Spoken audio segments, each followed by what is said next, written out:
Nggak pernah terpikir dalam hidupku bahwa rumah yang seharusnya menjadi tempat paling suci dan tenang justru menjadi tempat aku jatuh dalam godaan.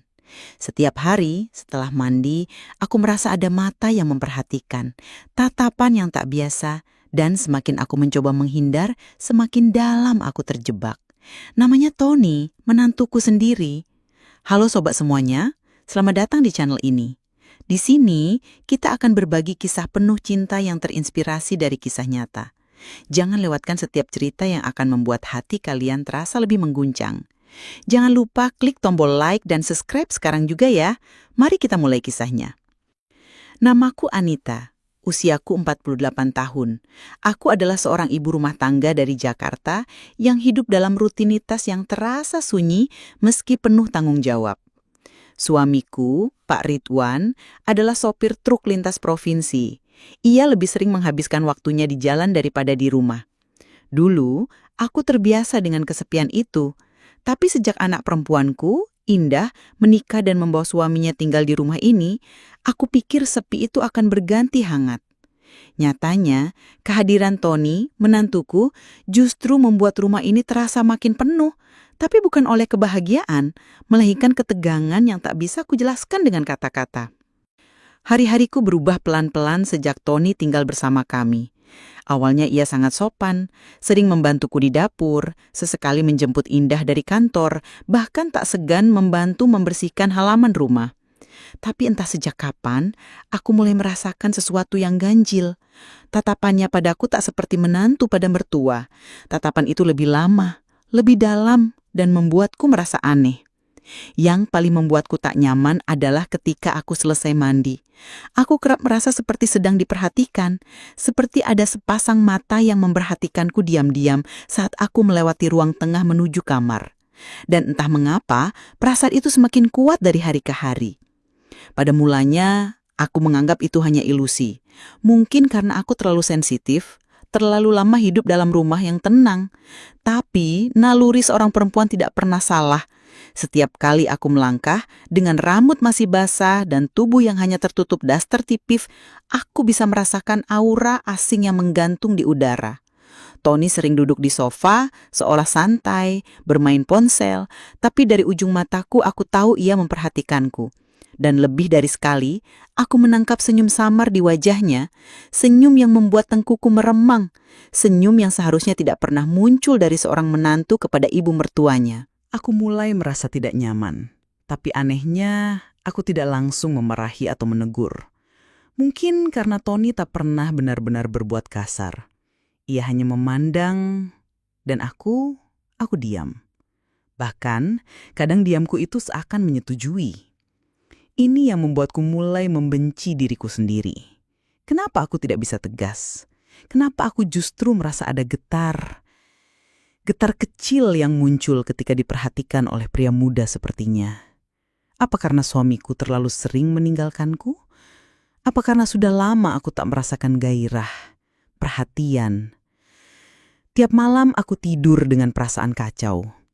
Aku ingin cerita ke sahabatku, ke seseorang, siapapun, tapi siapa yang bisa kupercaya? Siapa yang bisa kuceritakan bahwa aku seorang ibu mertua merasa gugup hanya karena dilihat oleh menantu sendiri? Aku tahu ini gila, tapi inilah kenyataannya. Dan diam-diam, aku takut bahwa sesuatu yang lebih dari sekadar tatapan akan terjadi. Pagi itu aku baru selesai mandi. Rambutku masih meneteskan air dan aku hanya mengenakan daster biru muda yang sudah lusuh tapi nyaman kupakai sehari-hari. Aku berjalan perlahan ke arah kamar, melewati ruang tengah yang sempit. Di sana, Tony duduk di sofa sambil memegang ponsel, seolah sedang serius melihat sesuatu. Tapi begitu aku lewat, dia langsung mengangkat wajah dan menatapku dari ujung kaki hingga kepala. Matanya tak seperti biasa. Tatapan itu terlalu terang, terlalu langsung, membuatku ingin menutup tubuhku dengan apapun yang ada. Tapi yang membuatku lebih kaget adalah ketika dia tersenyum kecil dan berkata dengan suara rendah, "Mami habis mandi ya? Wanginya bikin susah napas." Aku langsung membeku. Ucapan itu membuat tubuhku seperti tersambar petir. Aku tak tahu harus menjawab apa. Mulutku terbuka sedikit, tapi tak ada kata yang keluar. Aku hanya tersenyum kikuk, lalu cepat-cepat masuk ke kamar dan mengunci pintu. Di dalam kamar, aku bersandar di balik pintu sambil memegang dada. Jantungku berdetak kencang, seperti gadis remaja yang baru saja dipuji gebetannya. Tapi ini bukan gebetan, ini menantuku.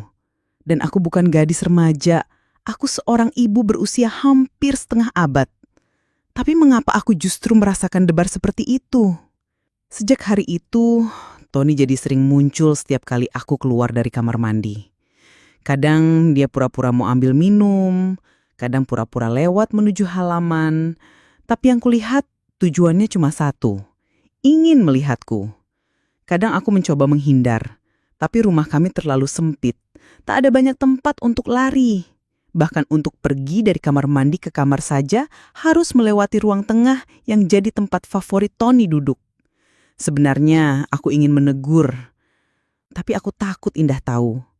Aku takut Tony merasa tersinggung dan malah menciptakan masalah. Lebih dari itu, aku takut kalau aku tak bisa mengontrol diriku sendiri. Karena semakin hari, aku semakin merasakan bahwa tubuhku mulai terbiasa dengan perhatian itu. Bukan karena aku menginginkannya, tapi karena aku seperti kehilangan arah tentang mana yang benar dan salah dalam keheningan rumah tangga yang selama ini sunyi. Aku tak pernah cerita pada siapapun, bahkan pada diriku sendiri.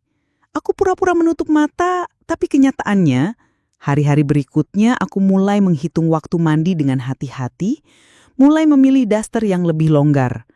Tapi semua itu percuma, karena aku tahu bukan tentang pakaiannya, tapi tentang getaran yang sudah mulai tumbuh tanpa sadar di dalam hatiku.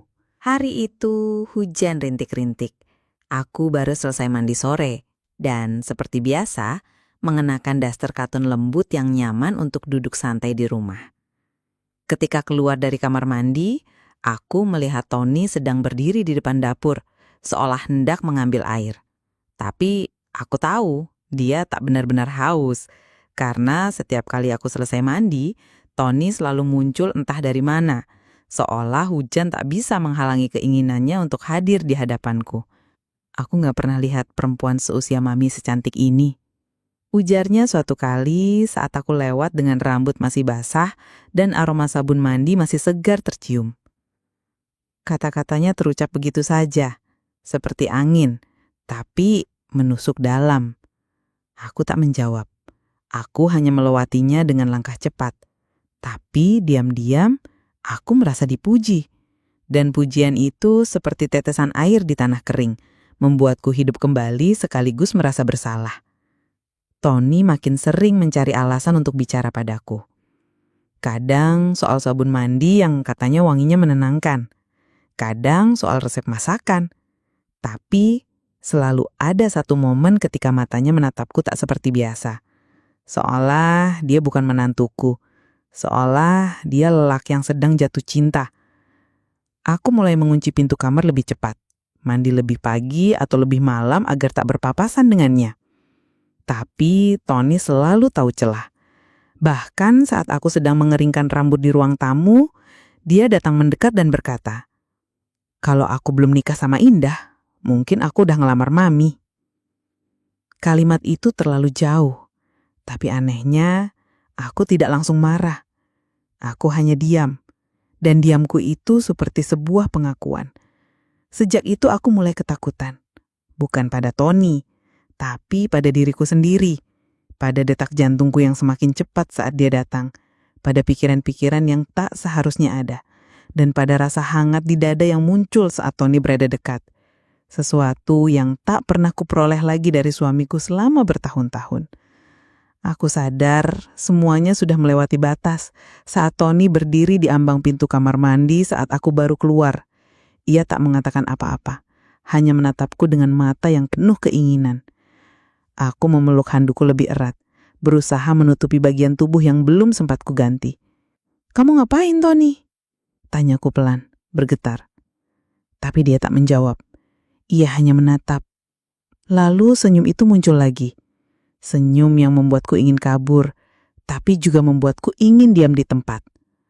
Malamnya, Aku memikirkan kejadian itu berulang-ulang. Aku merasa kotor. Aku merasa seperti wanita murahan. Tapi perasaan bersalah itu bercampur dengan rasa yang tak bisa kutolak. Tony memberiku perhatian yang tak pernah kudapatkan lagi dari suamiku. Ia memujiku, ia memperhatikanku, ia menunggu setiap kali aku selesai mandi seperti aku adalah satu-satunya hal yang ia pikirkan sepanjang hari. Aku tahu ini salah. Aku tahu ini tidak seharusnya terjadi. Tapi, kenapa aku tidak bisa menjauh?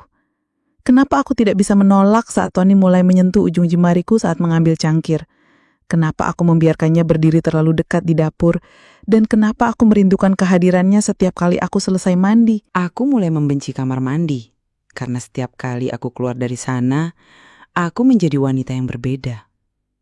Wanita yang mudah tergoda, wanita yang tak bisa lagi membedakan batas antara kenyamanan dan dosa. Dan Tony adalah godaan yang terus hadir. Dalam diam, dalam tatapan, dalam senyuman kecil yang menyelinap ke dalam relung hatiku yang paling rapuh. Aku mulai menulis di buku harian, tapi tiap kalimat selalu berakhir dengan air mata. Karena aku tahu, suatu saat semuanya akan terbongkar. Dan saat itu tiba, rumah ini tak akan pernah sama lagi. Malam itu, aku duduk di pinggir ranjang, mencoba menenangkan diri setelah mandi. Aku mengenakan daster panjang bermotif bunga. Rambutku masih basah dan harum sabun masih menyelimuti kulitku. Aku membaca doa dengan suara pelan, berharap Tuhan menutup semua celah godaan.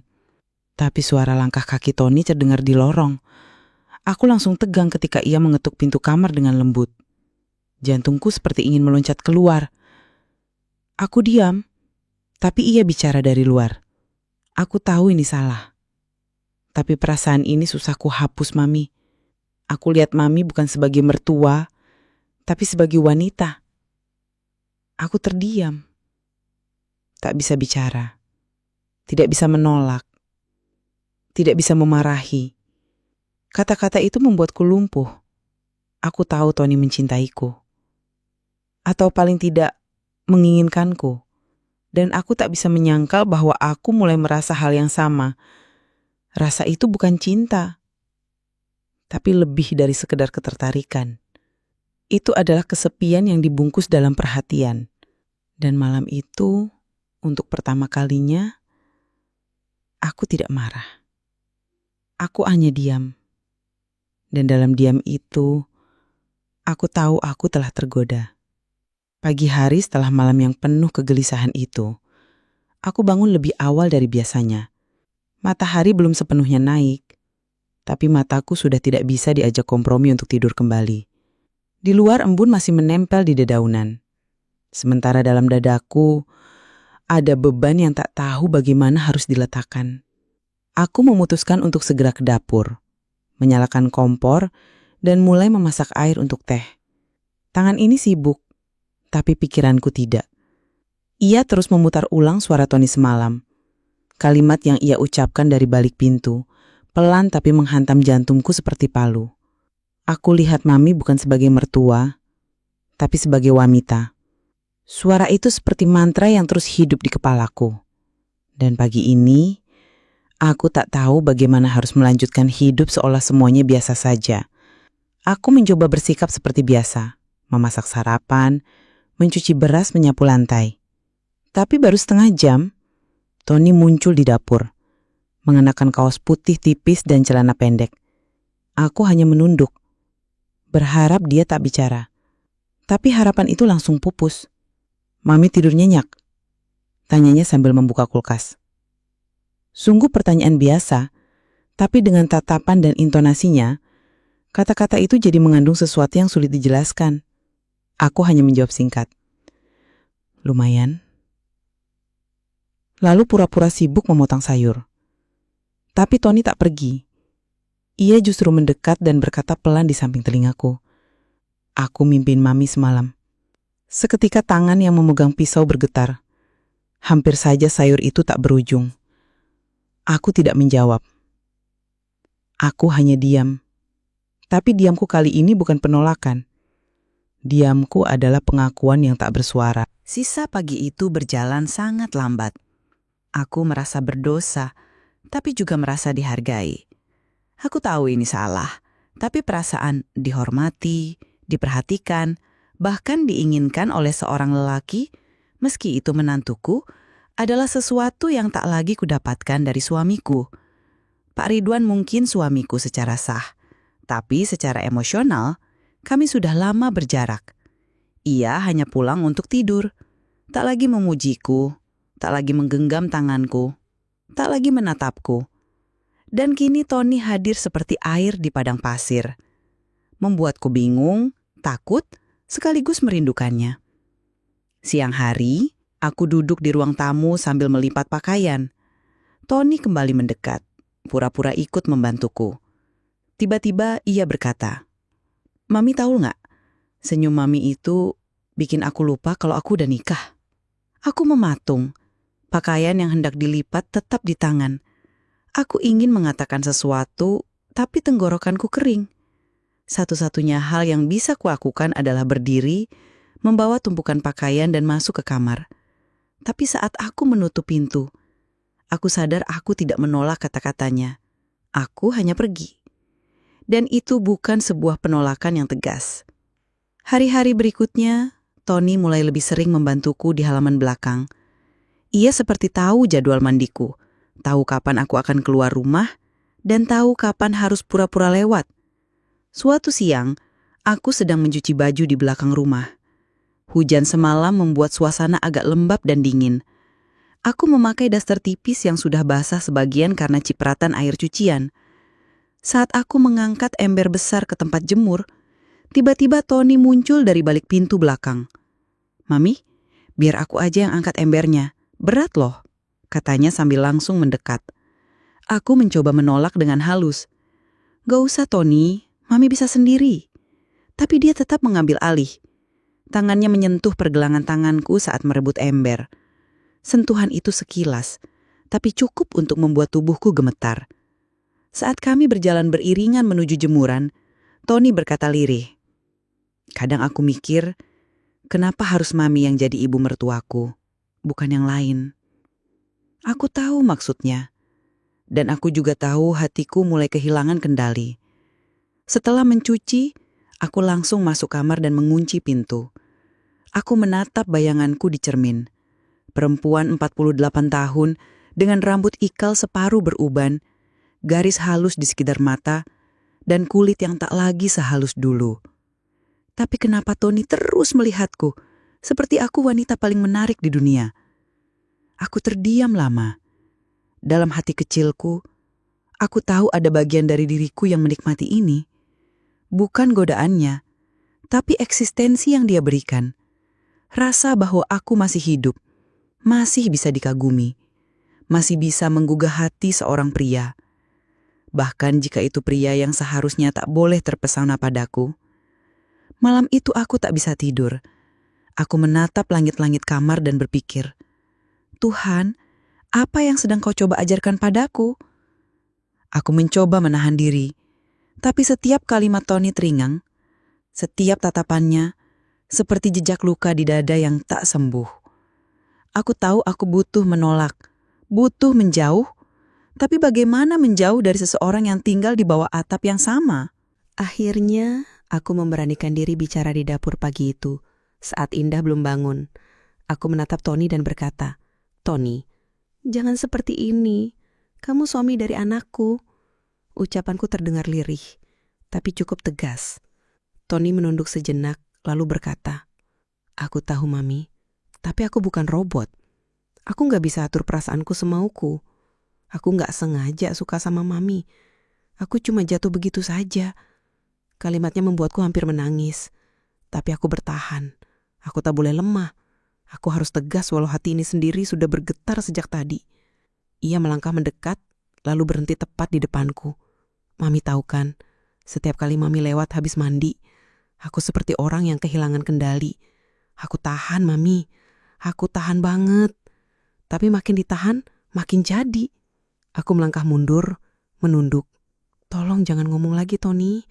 Aku gak bisa dengar ini." Ujarku pelan tapi dalam hati, aku ingin dia bicara terus. Karena diam-diam kata-katanya adalah nyala kecil di malam yang selama ini terlalu sunyi. Hari itu aku sibuk membersihkan kamar belakang, mengelap kaca jendela, menyapu kolong meja, apapun kulakukan agar pikiranku tak kembali ke Tony. Tapi semua itu sia-sia. Bahkan saat aku duduk di teras sore harinya, Tony datang dan duduk tanpa bicara. Diam saja, tapi kehadirannya cukup untuk membuat jantungku kembali berdegup. Aku seperti gadis belia yang jatuh cinta secara diam-diam, tapi di dalam perasaan itu ada rasa berdosa yang menggerogoti, dan aku tak tahu siapa yang lebih jahat. Tony yang terus menggoda, atau aku yang mulai menikmati godaan itu.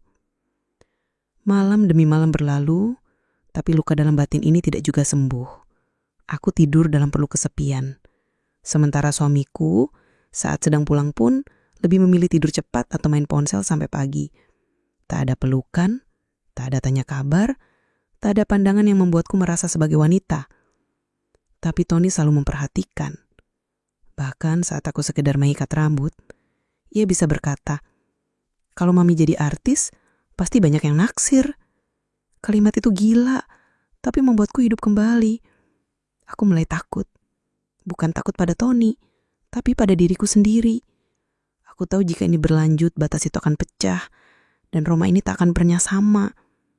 Aku ingin berhenti, tapi aku juga ingin terus merasa diperhatikan. Aku berdiri di ambang dosa, dengan hati yang ingin kembali lurus, tapi kaki yang tak mau bergerak. Malam-malam itu jadi panjang. Aku menulis banyak di buku harian. Aku menangis, aku berdoa, tapi tetap saja, setiap kali mandi dan keluar dari kamar mandi, aku berharap Tony tidak ada. Tapi saat dia tidak ada, hatiku justru kecewa.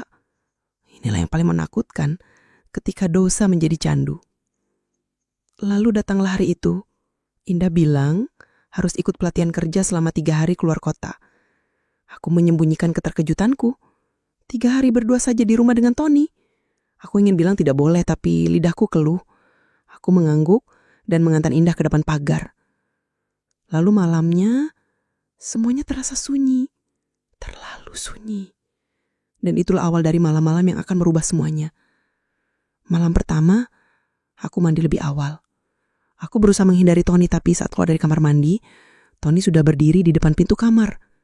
Ia membawa 2 gas teh manis. "Aku bawa ini buat mami, biar nggak dingin malam-malam," katanya. Aku ingin menolak, tapi ia sudah masuk. Meletakkan teh di meja, lalu duduk di kursi pojok kamar. Ia tidak bicara, hanya menatapku. Lalu ia berkata, "Aku cuma mau bilang, aku rindu." Aku tidak tahu apa yang terjadi malam itu, tapi saat ia menggenggam jemariku, aku tidak menolak. Aku diam. Dan diamku malam itu adalah kejatuhan pertama yang tidak lagi bisa kuingkari. Malam itu menjadi malam yang akan selalu kuingat seumur hidup.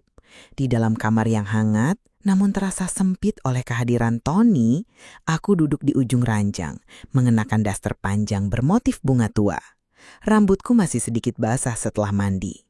Tubuhku bergetar, bukan karena dingin, tapi karena campuran perasaan yang membingungkan. Takut, malu, tapi juga penasaran. Tony duduk di lantai, bersandar pada lemari. Ia tidak bicara, hanya menatapku dengan mata yang menyimpan sesuatu. Entah luka, rindu, atau hasrat. Aku tidak berani membalas tatapannya, tapi aku juga tak bisa menyuruhnya pergi.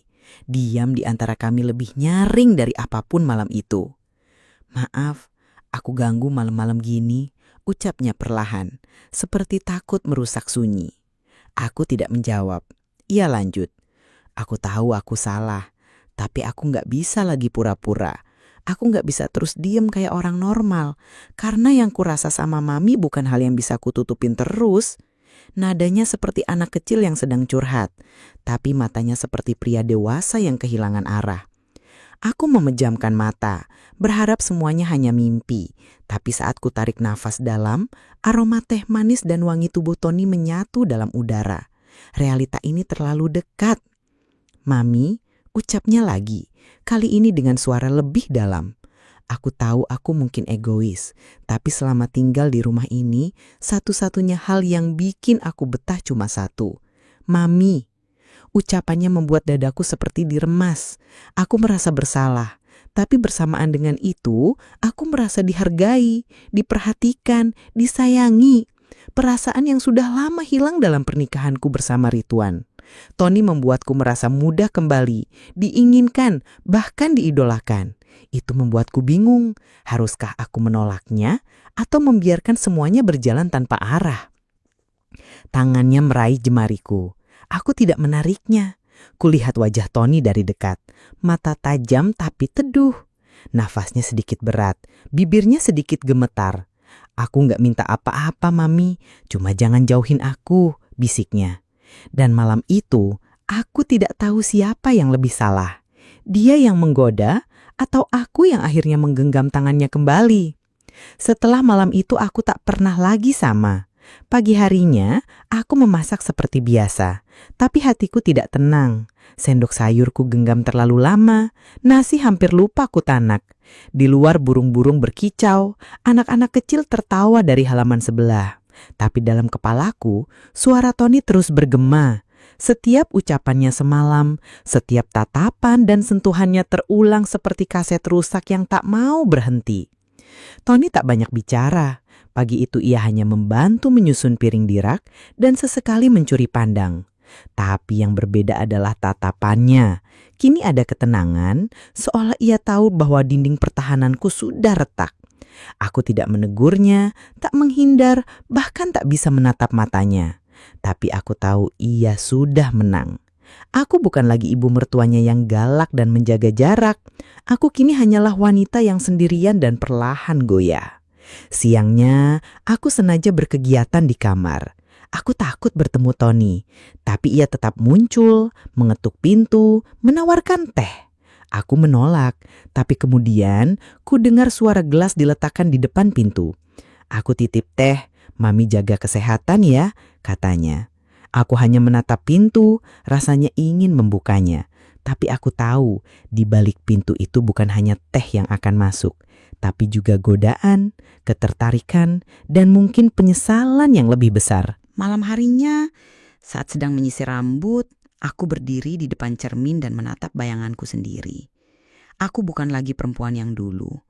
Kini aku mengenal dua versi diriku. Satu Anita yang setia dan menjaga rumah tangga, dan dua Anita yang merindukan sentuhan hangat, pujian, dan rasa dicintai. Dan yang lebih menyakitkan, aku tak tahu mana yang lebih jujur. Saat kulihat bayangan Tony muncul di ambang pintu dari cermin, aku tidak berkata apa-apa. Aku hanya diam, tapi diamku malam itu adalah izin.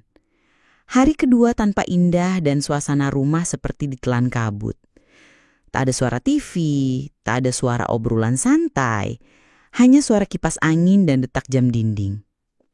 Aku mencoba menjaga jarak dari Tony, tapi semakin ku jaga, semakin ia mencari celah.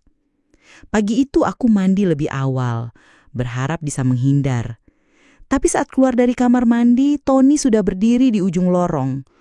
Tubuhnya bersandar di dinding, tangan disilangkan di dada. "Pagi, Mami," ucapnya ringan. Aku hanya mengangguk, lalu berjalan cepat ke kamar. Siang harinya ia tidak makan di meja makan. Tapi saat aku mencuci piring, ku dengar ia berkata dari belakang, "Mami, aku gak minta Mami balas apa-apa.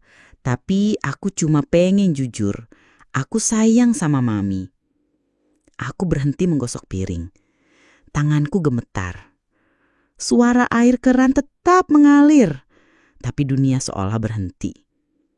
Aku tidak berbalik. Tapi hatiku bergetar hebat. Aku tahu kalimat itu akan mengubah segalanya.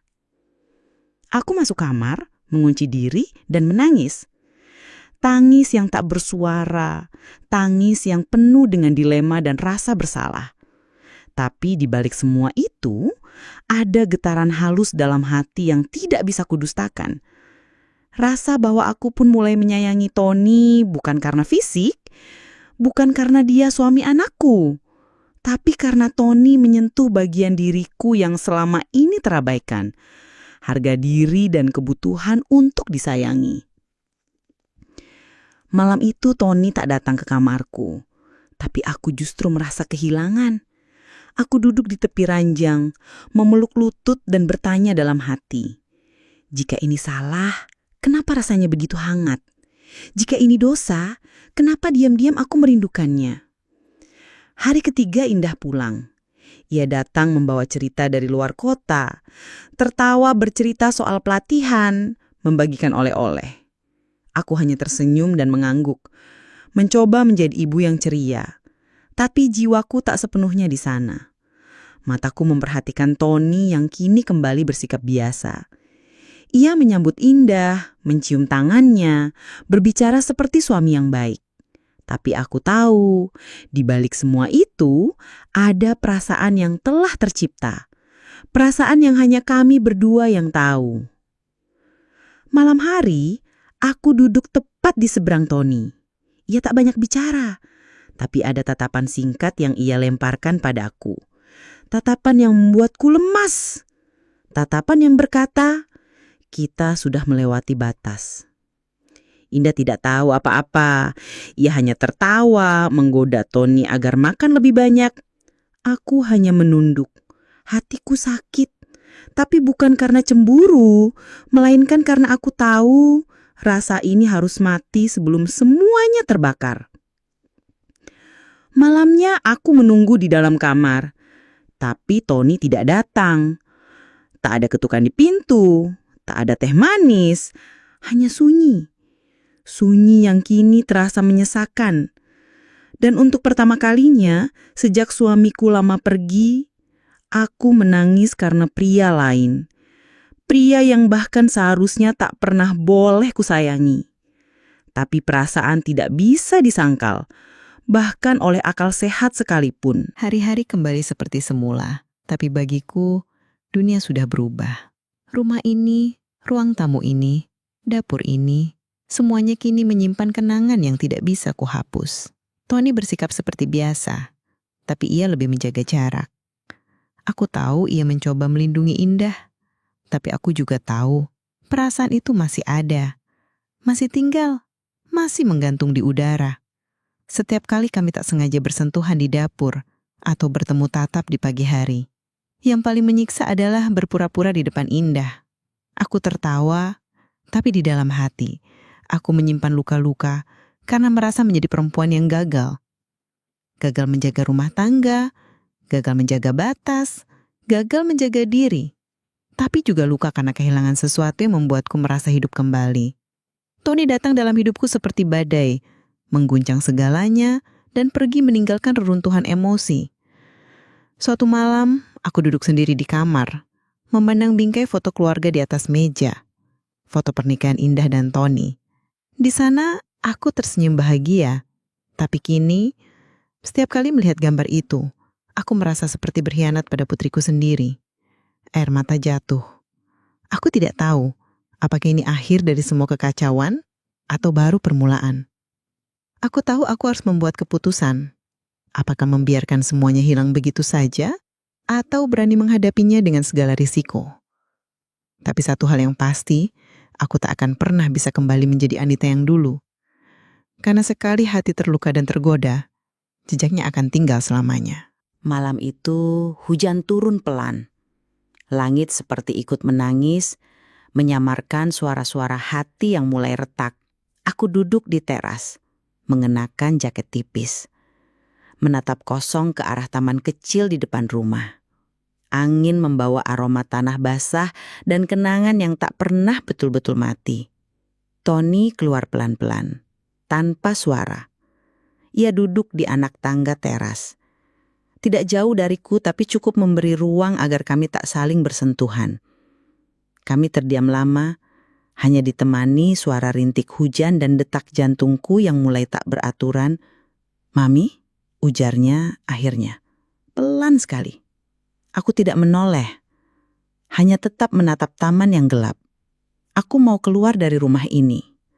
Pindah ke kontrakan di ujung gang, ada teman yang butuh partner kerja, sekalian aku bisa bantu-bantu di sana. Kalimat itu seperti pisau yang menusuk pelan. Aku membalikkan badan perlahan. "Kenapa, Tony?" tanyaku meski aku tahu jawabannya. Aku tetap berharap dia bilang itu karena hal lain. Bukan karena aku, tapi harapan itu langsung sirna ketika ia menatapku dan berkata, "Karena aku sayang sama Mami, dan itu membuatku salah tempat." Air mataku menetes. Bukan karena marah, bukan karena kecewa, tapi karena aku tahu aku pun menyayanginya. Tapi di dunia ini, tidak semua cinta harus memiliki bentuk. "Tony, jangan pergi," ucapku lirih. Tapi itu bukan permintaan, itu hanya suara hati yang terlambat. Tony hanya tersenyum pahit. Kalau aku tetap di sini, semua akan makin hancur. Aku nggak mau lihat Mami terus menangis dalam diam. Aku nggak mau jadi alasan keluarga ini berantakan. Ia berdiri, lalu melangkah ke dalam rumah, meninggalkan aku yang masih duduk terpaku di bawah hujan gerimis. Malam itu aku menangis dalam diam. Di kamar, di bawah selimut, aku merasakan rasa kehilangan yang lebih dalam dari apapun yang pernah kualami. Lebih dari ditinggal suami, lebih dari sunyi di rumah, karena kali ini yang pergi adalah satu-satunya orang yang membuatku merasa hidup kembali, meski dalam dosa. Pagi harinya, Tony benar-benar pergi. Ia mengepak barang-barangnya sendiri. Tidak banyak, hanya 1 koper dan beberapa dus kecil. Ia berpamitan pada Indah sambil berkata bahwa ia ingin belajar mandiri dan memulai usaha sendiri. Indah tampak sedih, tapi ia mencoba memahami. "Gak apa-apa, Mas, asal jangan ninggalin aku beneran aja," ucapnya sambil menggandeng tangan Tony. Aku berdiri dari jauh, mematung, tak sanggup menyembunyikan air mata yang terus menetes dari sudut mata. Tapi tak seorang pun melihat, karena air mata seorang ibu kadang memang hanya ditumpahkan dalam bayang. Ketika Tony melangkah keluar pagar, ia menoleh sekali padaku. Tatapannya kosong, tapi dalam, seolah ia ingin mengatakan banyak hal, tapi memilih diam. Aku mengangguk pelan, mencoba menyembunyikan gemuruh hatiku. Indah melambai, lalu masuk ke dalam rumah. Sementara aku masih berdiri di depan pintu. Tak bisa bergerak, tak bisa bicara. Dan saat langkah Tony benar-benar menghilang di ujung jalan, rasa sesak itu meledak seperti gumpalan api dalam dada. Hari itu, rumah benar-benar sunyi. Meski Indah ada, tapi ada ruang yang kini terasa kosong. Ruang itu bernama Tony. Aku menghabiskan waktu di kamar, menangis pelan, memeluk bantal, memandangi foto-foto keluarga dan bertanya pada Tuhan, kenapa semua ini harus terjadi? Kenapa aku bisa seceroboh itu? Membiarkan perasaan ini tumbuh. Kenapa aku tak cukup kuat sejak awal? Setiap sudut rumah mengingatkanku pada Tony. Dapur tempat ia memuji makananku, lorong sempit tempat kami bertatapan diam-diam, sofa tempat ia menatapku saat aku selesai mandi. Semua menyisakan luka. Luka yang tak bisa kusembuhkan dengan apapun. Karena luka ini bukan karena perpisahan, tapi karena perasaan yang tak pernah punya nama yang sah. Beberapa minggu berlalu. Tony tak pernah lagi datang. Bahkan saat Indah mengajaknya makan malam bersama, ia menolak. Katanya masih banyak kerjaan di tempat barunya. Aku tahu itu alasan-alasan agar kami tak perlu lagi bertemu. Tapi anehnya, setiap kali ia menolak datang, aku justru merasa lega dan terluka di saat bersamaan. Lega karena aku tak harus menghadapinya lagi, tapi terluka karena aku sadar ia benar-benar pergi. Bukan hanya dari rumah, tapi dari hidupku. Aku mulai menata diri, tapi tak ada yang mudah. Bahkan memasak pun kini terasa seperti hukuman, karena setiap kali aku mengiris bawang, aku ingat bagaimana Tony memujiku sebagai ibu paling cantik saat masak. Saat aku mandi, aku merasa kosong, karena dulu, meski dalam rasa takut, ada perasaan hangat bahwa seseorang menantikan aku keluar dari kamar mandi. kini yang kutemukan hanya bayang diriku sendiri di cermin dengan tatapan kosong dan wajah yang lebih tua daripada sebelumnya. Kadang aku duduk sendiri di ruang tamu, menatap pintu pagar, berharap ia lewat. Tapi tidak, bahkan suara langkah kakinya pun tak pernah mampir. Aku tahu ini salah, tapi rasa rindu itu tidak bisa kutolak. Rasa itu tumbuh tanpa permisi, dan kini tinggal tanpa bisa diusir.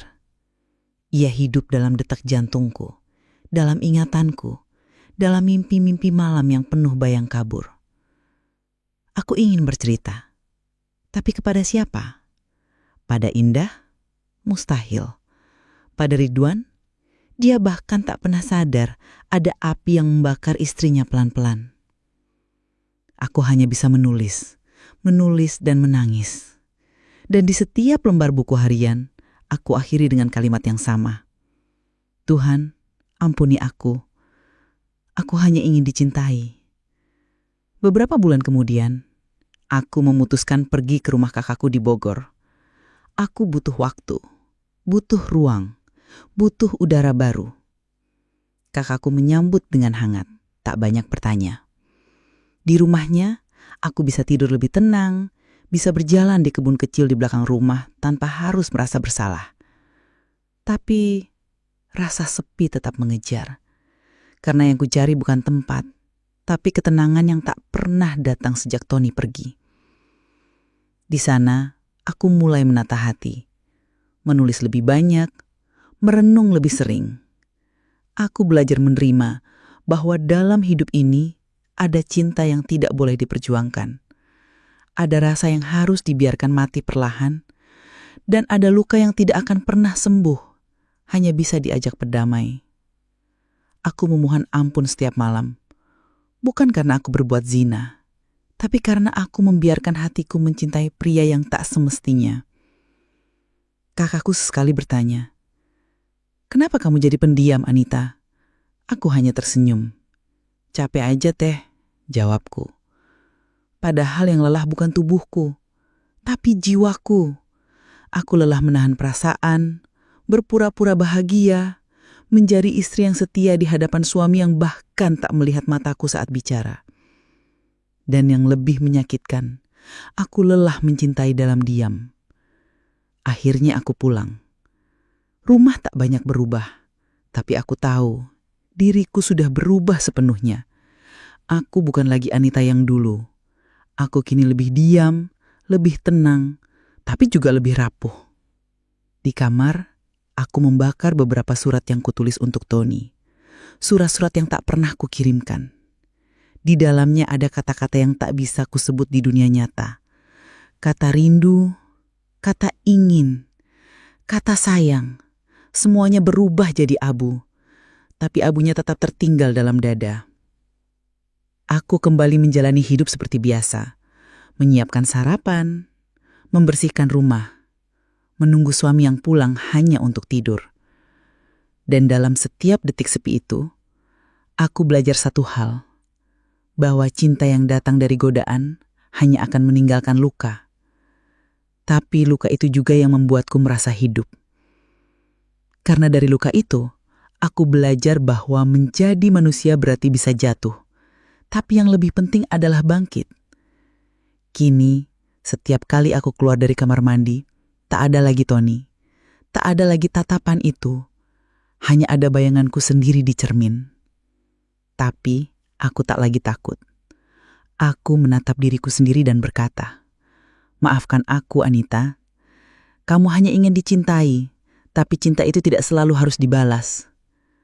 Dan setiap malam, dalam sujud panjangku aku berdoa, "Tuhan, jagalah Tony dimanapun ia berada. Ampuni aku yang pernah menyayanginya lebih dari yang seharusnya."